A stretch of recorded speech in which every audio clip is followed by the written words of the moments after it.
The words that you see now on the screen are called modal auxiliaries. Can, could, shall, should, may, might, must, will, would, ought to are some of the common modal auxiliaries. Now, what are their functions? What for we use them in English language?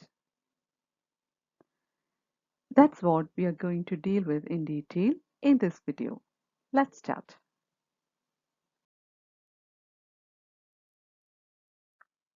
How will we ask for permission or request for something in English? Which all words will help us to do those things? Let's check one by one. Here, an interrogative sentence in form, but basically it's a request. Can I get some water? We used the modal auxiliary can to create a polite request. Can I get some water? You can use the same word to seek permission. Can I go out? Like that you can ask. So for creating polite request, we can use or we can make use of the modal auxiliary can. Now, if you use the construction like this, could I get some water? It's more polite than the previous construction. Could I get some water is more polite than can I get some water? Then, if we change the construction like this, may I drink some water? It's at the same time seeking permission or it's a request. It's formally polite. Means if we are really in a formal situation, if we are speaking someone who is officially superior to us or to our teachers, in such formal situations, certainly we can make use of this construction. And for that, we made use of the modal auxiliary may here. When it comes to another construction, might I drink some water? It's extremely polite and extremely formal. If you even in a normal formal situation, I think I can tell it like that. If it is in a normal formal situation, if you use this construction, it may sound awkward. So be careful while you use this construction. It's extremely polite, like uh, a subject seeking permission from a king, like that. Extremely polite. Anyway, for this extremely polite request or uh, seeking permission, we made use of the modal auxiliary might. So, friends, I hope you understood how we made use of various modal auxiliaries to seek permission or to request for something.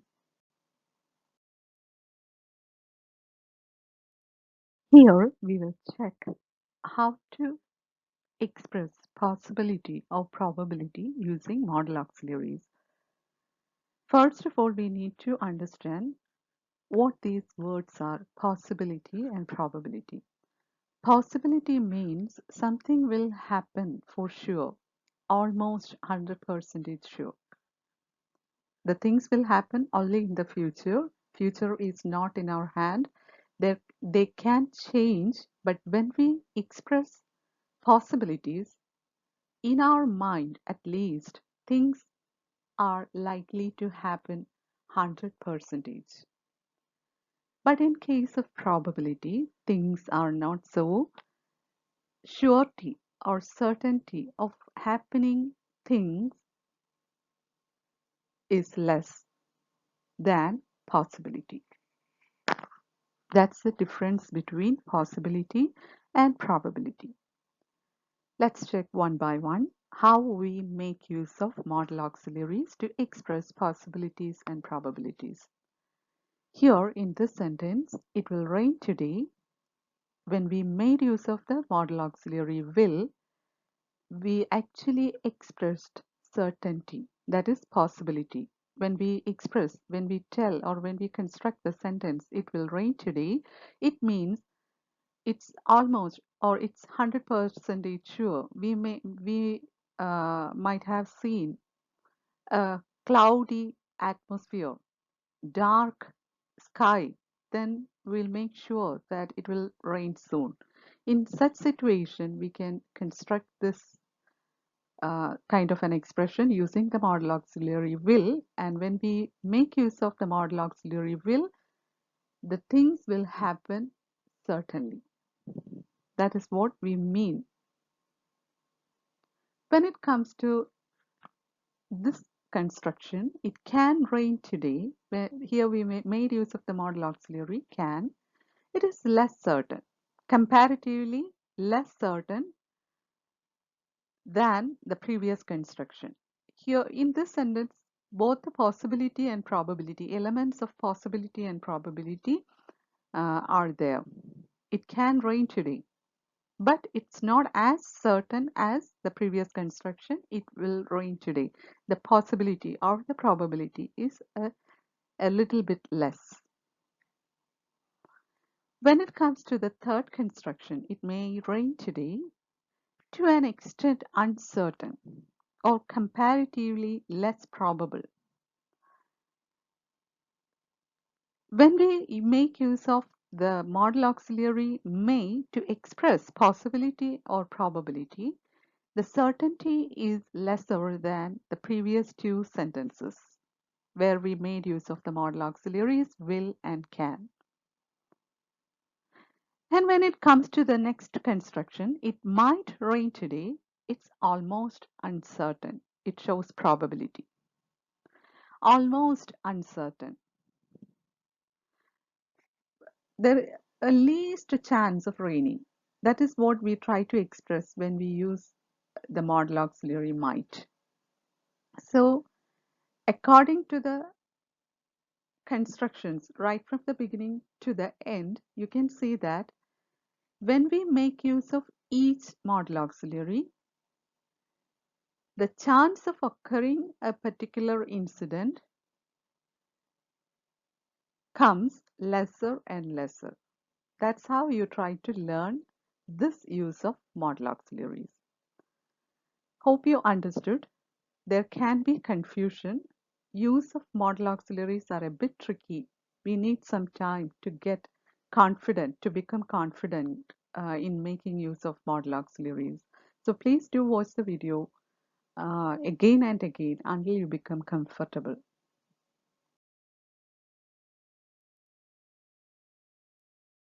Here we are going to look into how we can make use of modal auxiliaries to express ability. Look at the first sentence. I can run. It shows ability in the present time, something for which we are able. We can do that. That's what we try to express here using the modal auxiliary can. When it comes to the next sentence, I could run fast in my youth, it's an expression of ability in the past. It's not all that particular I is not able to do that action, running fast now, but he or she did it in the past. So if we want to express our past ability, we can make use of the modal auxiliary could. Next sentence is I'll run fast in tomorrow's race. It's an expression of ability in the future. If we want to express an ability or if we want to express something of our ability that's about to happen in the future, we can make use of the modal auxiliary will. When it comes to the next construction, I would run fast if I got selected in the race. It's a polite expression of future ability. If we want to express something politely, we can make use of about an ability in the future in a situation like this, as we try to express here in this sentence, we can make use of the modal auxiliary would. Hope, dear friends, it's okay for you.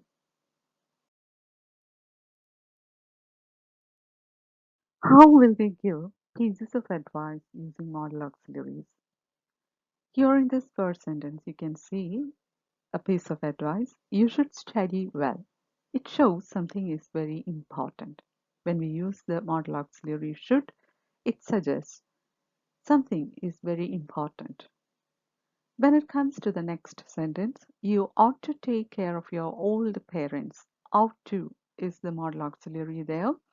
It shows something is your moral obligation or your moral duty. Means we have to understand, we have some duties. Nobody else is forcing us. It should come from the inside of us, from the mind, that something is our duty, something is our obligation. That's what we express using the modal auxiliary ought to. And I think the idea is clear from the example. You ought to take care of your older parents. Nobody needs to advise us to do these things. We should be aware of taking care of our older parents. So that's our moral obligation. If we want to give it as an advice to someone, then you can make use of ought to, the modal auxiliary for the purpose. Isn't it okay, dear friends?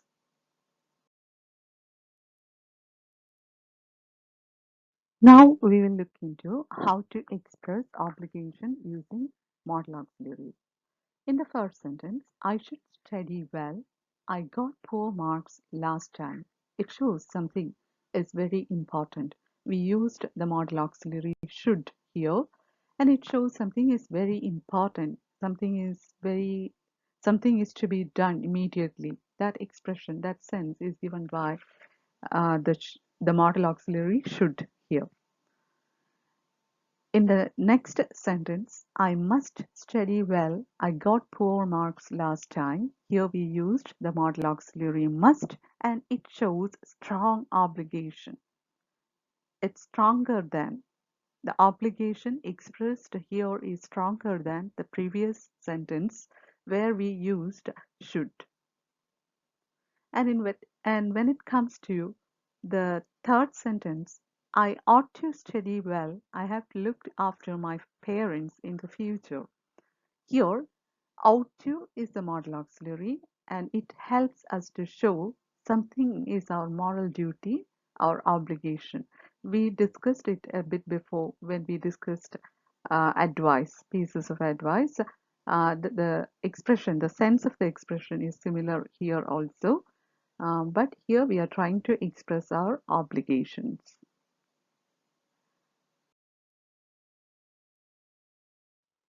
In this sentence, I should or ought to go for a tour. I'm stressed of the hectic schedule. We try to express 50% obligation. What does it mean? If you clearly observe the sentence, you will understand it. I should or ought to go for a tour. Why?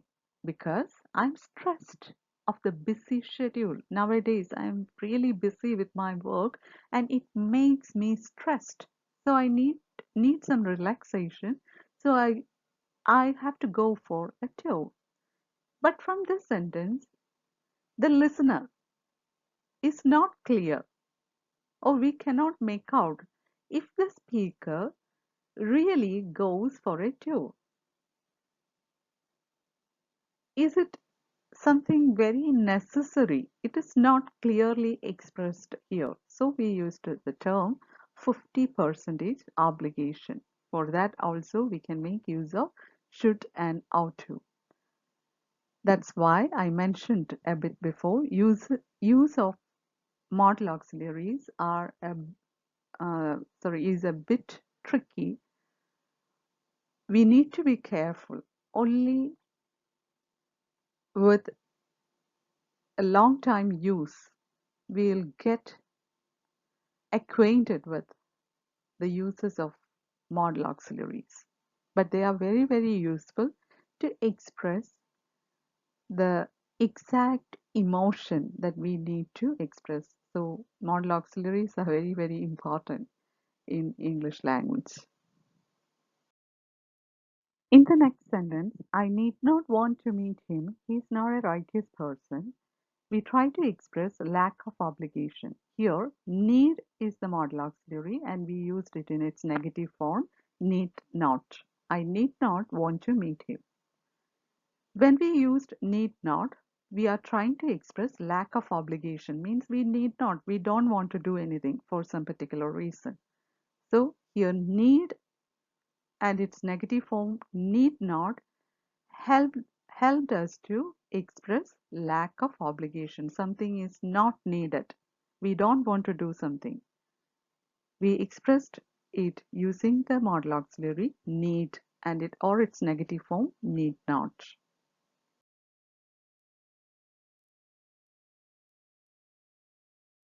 Again, we are going to check how to use modal auxiliaries to express logical conclusions. What are logical conclusions? I think it can be better explained with the help of an example. Now you can see a sentence on the screen. He must be worried he lost his wallet. Actually, two sentences. He must be worried he lost his wallet. The second part, the second sentence, not the second part, the second sentence, or from the second sentence, we understood that a particular he lost his wallet. There might be a lot of money, his credit cards, um, any license, driving license, such types of valuable things in his wallet. That is a common thought, means usually in people's wallet, these kinds of things, money plus these kinds of things will be there. When one loses one's wallet, it will be very, very pathetic, means uh, we may wonder what to do for some days even. So that's a common factor. Here, we know that he lost his wallet. But the first sentence is our logical conclusion. We don't know the reality. He must be worried is our logical conclusion, our own thought according to the logic. Usually, it is like that. When a person loses his wallet, he will suddenly become worried because along with the wallet, he certainly will lose money and many other valuable things. So we can come to the conclusion he is worried, but we are not much sure. Imagine if a person or if this he, particular he, lost his wallet, but if there was nothing in the wallet, it was an empty wallet, will he be worried as we expected? Never. So the first sentence is just our logical conclusion. We are not much sure about that. I hope you understood what logical conclusions are. And in this sentence, we used the modal auxiliary must to express our logical conclusion about this losing of wallet. He must be worried he lost wallet. Hope you understood. Now we will check some more examples where we used modal auxiliaries to express logical conclusions. Ronald should be tired. He has been fasting for 2 days. See, here, a particular Renil, we know the fact that he has been fasting for 2 days. The first sentence is our logical conclusion. Because he has been fasting for 2 days, he should be tired. To express our logical conclusion, we used the modal auxiliary should. So the modal auxiliary must and should can be used to express logical conclusions. Now one more modal auxiliary can be used for the same purpose, and here you can see the example.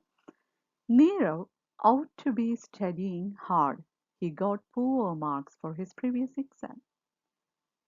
The fact that we know is Nirav got poor marks for his previous exam. So naturally, he must be studying now because he needs to overcome the fault that he made in the previous exam. So here we used the modal auxiliary ought to express our logical conclusion. Nirav ought to be studying hard. The modal auxiliary ought will always be followed by the preposition to. Please keep that in your mind. Here, I hope now you completely understood what logical conclusions are and how we can use modal auxiliaries to express logical conclusions and what all modal auxiliaries we can use to express our logical conclusions.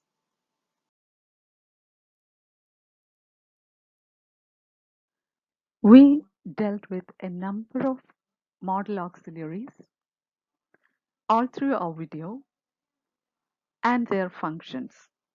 Now here we are going to sum up the features of modal auxiliaries. First of all, modal auxiliaries support a main verb. In all the examples, if you check, you can see that as any other auxiliaries, modal auxiliaries also will support a main verb. Friends, let me remind you of the thing. If you are not aware of main verbs and auxiliary verbs, you will not understand what it is. So please do watch the video about main verbs and auxiliary verbs. Links can be given in the description box. The second characteristic or feature of modal auxiliaries is they do not change their form according to the tenses. We can see in case of forms of be, is, am, are, and all such things, they change their form according to the tenses. But in our examples in modal auxiliaries, we can see that modal auxiliaries will never change their form according to the tenses. They will remain as they are. They will keep on their form. Once again, let me remind you of one thing. If you don't know what the forms of be are, please do watch the video in our channel Easy Walk to English Grammar. How to use be. Link can be given in the description box. The third feature of modal auxiliaries is they will be followed by the base form of the main verb. After modal auxiliaries, we cannot use ing forms of the verb or past participle or past tense forms of the verb. After modal auxiliaries, we can only use the base form of the verb.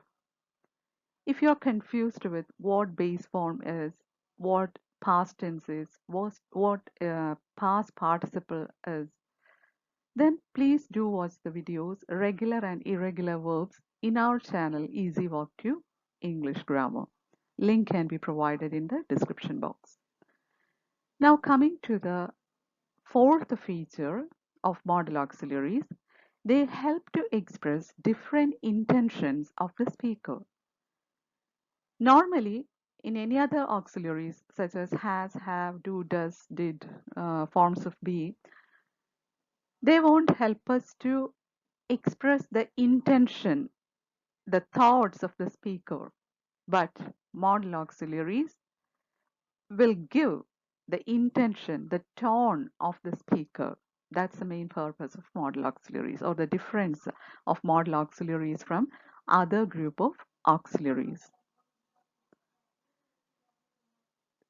Hope you understood all the things. My dear friends, that's all for the time being. I hope you found the video useful. If so, please consider subscribing to the channel if you haven't subscribed to it so far. Please tap on the small bell icon near while you subscribe and select option all in order to get the notifications of my future videos.